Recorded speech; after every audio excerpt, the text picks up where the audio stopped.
Count Reginald narrates the story of his life, beginning with the death of his father when he was an infant. He was brought up by his mother, a woman of rather a masculine understanding, and full of the prejudices of nobility and magnificence. Reginald has grand notions of aristocratic honor, and, inspired by his uncle, the Marquis de Villeroy, he joins the Italian War of 1521-chair, hoping to achieve military renown in the Battle of Pavia. Reginald is knighted by King Francis I, while fighting for the French against the Spanish imperial army. But the king is captured and imprisoned by Charles V. The king's exile changes the climate in France from one in which the activity of the field is exchanged for the indulgences of the table. On his return home, Reginald, now 20 years old, is forced by the death of his mother to take charge of his own affairs. He is quickly led astray by a life of spending too much, keeping mistresses, and gambling. He lives like this for 2 years and quickly depletes his fortune. He meets the beautiful and accomplished 19-year-old Marguerite Louise Isabeau de Domville, whose education has benefited from the society of Clement Marot, Rabelais, Erasmus, and Scaliger, and whose drawing has been encouraged by Leonardo da Vinci. Reginald courts Marguerite, who is the daughter of the Marquis de Domville. But Reginald's reputation as a gambler causes the Marquis to warn him that he should be careful not to ruin himself and his daughter. The Marquis allows them to marry, but by the time he is in his 30s, Reginald is living beyond his means and has returned to gambling. The Marquis does not live to see this development. Marguerite moves their family to Switzerland and pays off her husband's debts by selling their possessions. She tries to convince him that the simpler life of a peasant will make the whole family happier and more virtuous. However, while they are beginning their farming life, their crops and animals are unexpectedly destroyed in a fierce storm. Disturbed by the sight of a dead woman and child, Reginald realizes he is fortunate when he returns home to find his family is safe. He dismisses his former love of money and rank. Seeing the casualties of a fierce storm reveals to him that his new life as a subsistence farmer is more valuable than he imagined, but that it is a life subject to the precarious whims of fortune. This development gives Godwin scope to expatiate on the Swiss system of storing corn in public reserves in case of natural disasters. Udharan Chenne. Reginald applies for national relief and a disbursement from the public treasury to enable him to restock his farm, but relief is refused on the grounds that he is not Swiss. Government officials are sent to remove the family from the country altogether without giving them time to sell their cottage. A compassionate neighbor lends them money against the house and they leave for Lake Constance. The neighbor dies, and his estate passes to a relative, Monsieur Grimseld, who steals their house. Reginald risks imprisonment to return to Switzerland to reclaim his cottage as his family are beginning to starve. Grimseld is fined for fraud, and Reginald is given the money for his farm. Volume 2 begins in the year 1544. An old man arrives at the family's house at Lake Constance, claiming to be a Venetian called Francesco Zampieri. But his true identity remains a mystery. He is being pursued by the Inquisition. Zampieri reveals to Reginald the secret of immortality and the art of multiplying gold. Only one person is permitted to know these secrets at any one time. The secret of immortality is an elixir made from herbs that when consumed bring youth and vigor. It cures sickness, but cannot save anyone from injury. Reluctant to keep a secret from his wife, Reginald is forced to remain silent about the gift and Zampieri dies shortly afterwards. Udharan Chenne. Francis I returns to France from his imprisonment in Spain, finding the country in a great upheaval, with Charles V and Henry VIII in the process of invading northern France. Unwilling to return to his simple domestic life, Reginald plans to repurchase the estate that he lost. But in order to make it seem like he has regained his wealth gradually and not in suspicious circumstances, he moves to the city of Constance and pretends that Zampieri had given him 3,000 crowns. Constance is in the process of becoming Protestant. Reginald is quickly seduced into spending a great deal of money and arouses the suspicion of his countryman, Gaspard the Colony. Reginald's son, Charles, becomes aware of the shame that wealth with an inexplicable origin has brought and disowns his father and leaves. Marguerite is also suspicious and guesses that he has found the philosopher's stone. Reginald tells her not to reveal this and not to inquire further about it.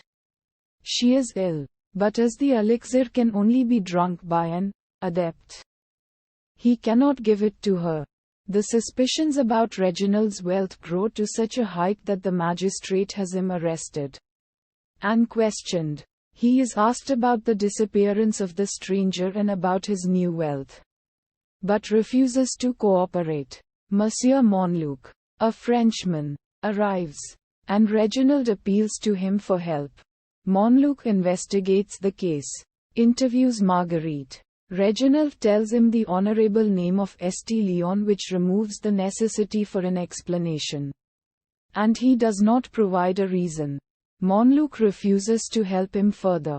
Udharan Chinne. Marguerite advises Reginald to escape from the prison. He attempts to bribe a turnkey, Hector, but he refuses to help because he is loyal to the keeper, and he reveals this to the keeper. The keeper asks for a bribe. Reginald hands over a large sum but is led to a dungeon instead and chained to a wall. Hector is imprisoned because he is the only person who knows about the bribe. The keeper asks for more money, and Reginald is forced to trust him. And this time he is released provided he takes Hector with him in order to make the latter appear to be an accomplice. In Volume 3, Reginald, his family, and Hector set out for Italy. One evening, while Hector and Reginald are taking an evening walk while the family are at an inn in the Alps, Reginald hears a man shrieking and is attacked by a large black dog. The dog takes him to a man who is wounded and dying. Reginald and Hector dress his wounds, and Hector runs back to the inn to get help.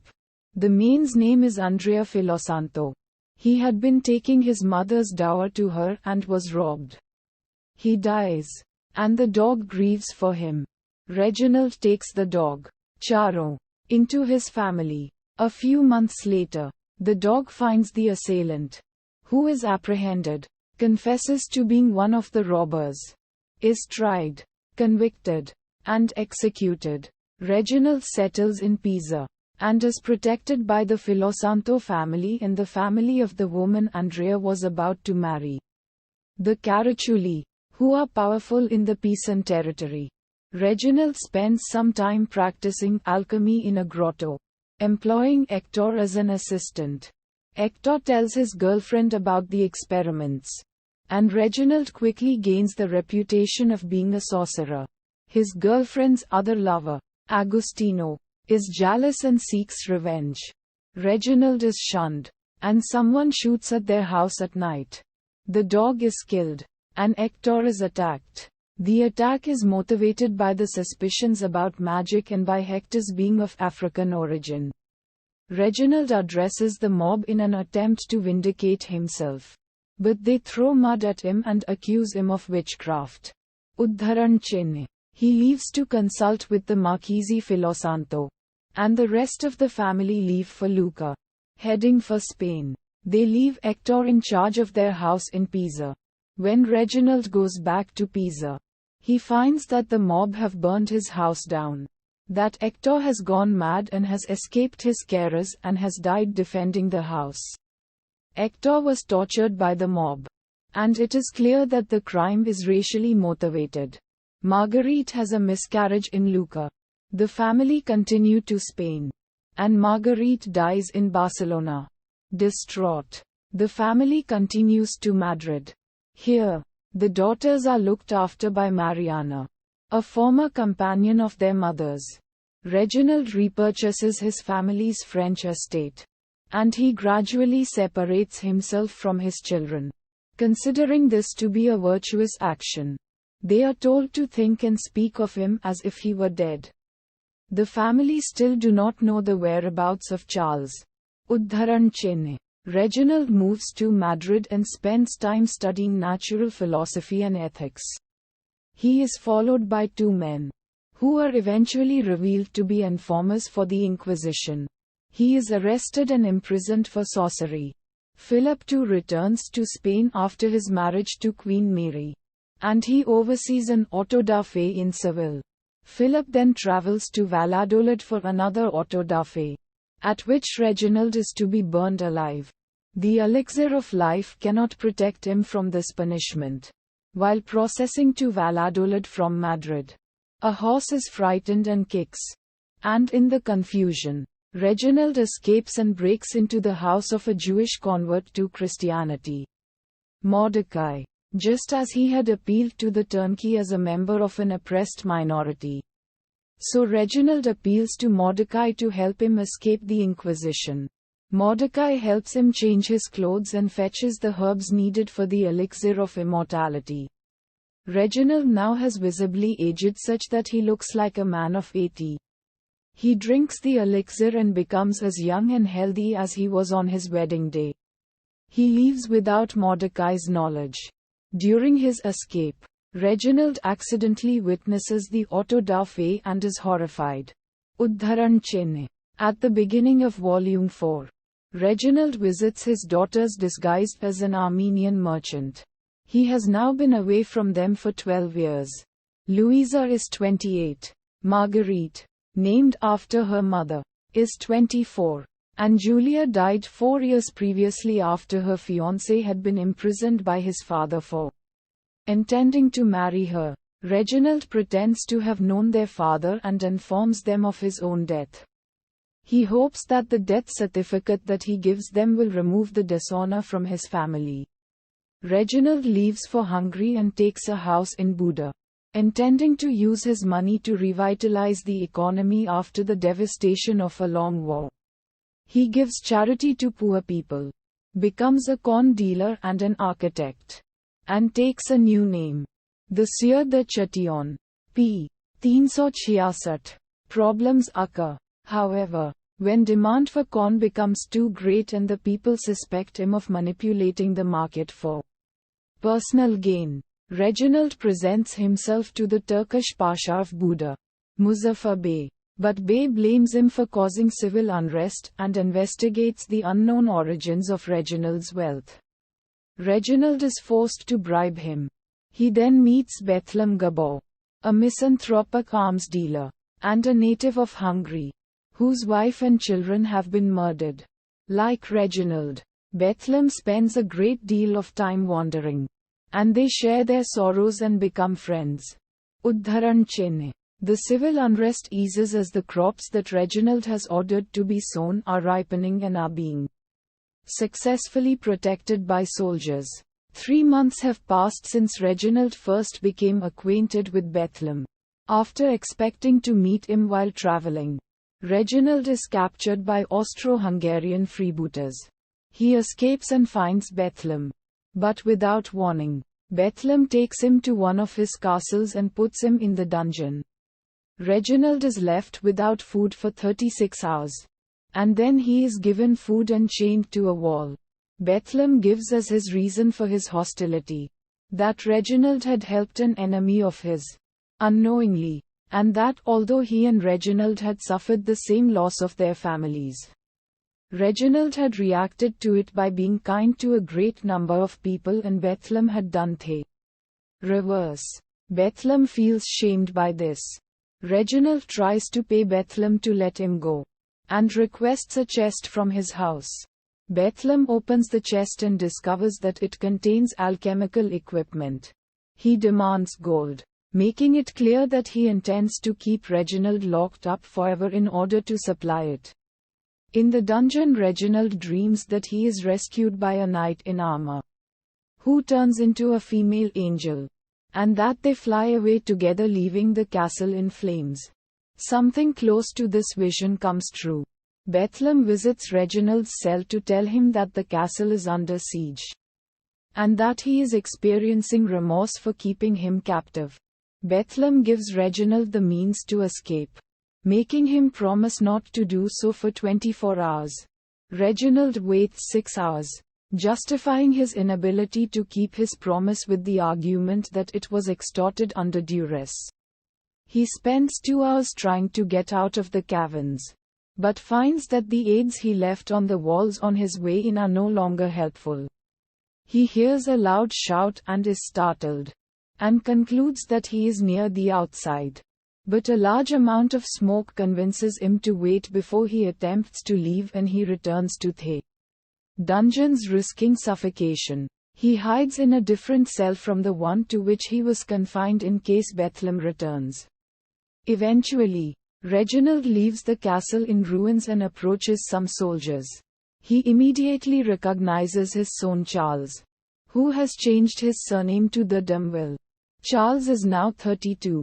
Ruminating over what has happened, Reginald cannot account for Bethlehem's hostile actions or his remorse, and he forgives him. Charles does not recognize his father, who appears to be 22, even though the other soldiers notice their similarity. Intending not to disgrace his son, Reginald adopts the name Henry d'Aubigny. Charles and Reginald quickly become friends, and Charles reveals his history. He is fighting the Turks, and prefers not to fight in the wars between Protestants and Catholics. He is also in search of Chatillon because of his known friendship with Bethlehem Gabor. Reginald does not reveal that he is Chatillon. Charles recounts that he fought with General Castaldo in the Battle of Mulberg in 1547, whom he served for 7 years. He recalls the siege of Erlau, Eger, Hungary, and notes the bravery of the women of the city, and the siege of Szeged, Sisk in Croatia. Szeged was governed by Horváth, a Christian, and was besieged by the Turkish Pasha of Buda. The Pasha lost the siege and died of grief and mortification, while Charles sympathizes a great deal with his son and is proud of his achievements. He regards his role as a Christian warrior as religious fanaticism. Charles has fallen in love with Pandora, the niece of the Palatine of Hungary, Nadasti, whom he first met when she was 14. Pandora's father died in the siege of Szeged, leaving her a poor orphan, and Nadasti prefers Charles to marry one of his own daughters. Charles realizes that he cannot support a wife on his pay, and he needs the uncle's consent. Reginald sees Pandora and is struck by her beauty, good sense and naturalness. He is determined to use his wealth to enable them to marry, but needs to find a way to make it seem appropriate. Reginald discovers that Pandora's mother had been a Venetian, and that her mother's uncle sailed with the Spanish explorer Francisco Pizarro to conquer Peru, her uncle having died during the mission. He did not receive a portion of the treasure. Pandora, being his sole surviving relative, would have inherited this treasure. Reginald finds, by chance, a man who had sailed on the same ship, Benedetto Cabrera, who has lost all of his money due to a series of calamities. Reginald pays him to pretend that Pandora's uncle had received his share, and that it had been bequeathed to her. While waiting for Benedetto to appear with the money in Hungary, Reginald learns that Charles has rejected Pandora because he thinks, incorrectly, that she is in love with Reginald and is an unfeeling coquette. Pandora explains to Reginald that they must no longer see each other, and is interrupted by Charles' arrival. Faints and is caught by Reginald, increasing Charles' suspicions. Charles remonstrates with them both and leaves them speechless. Uddharan Chenne. Reginald yearns to tell his son the truth about his identity and learns his greatest lesson about solitude. More than a dungeon, solitude is alienation from your child. Reginald leaves for Presburg and meets Charles, who is on his way to accompany Mary, Queen of Scots, back to her native land.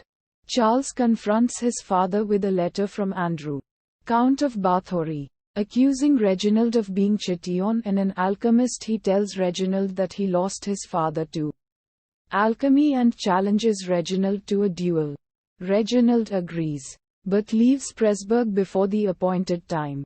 Charles and Pandora are reconciled, and the remainder of Reginald's story is devoted to tracing the development of Charles' virtues and to expressing his own regret at realizing the importance of his family too late.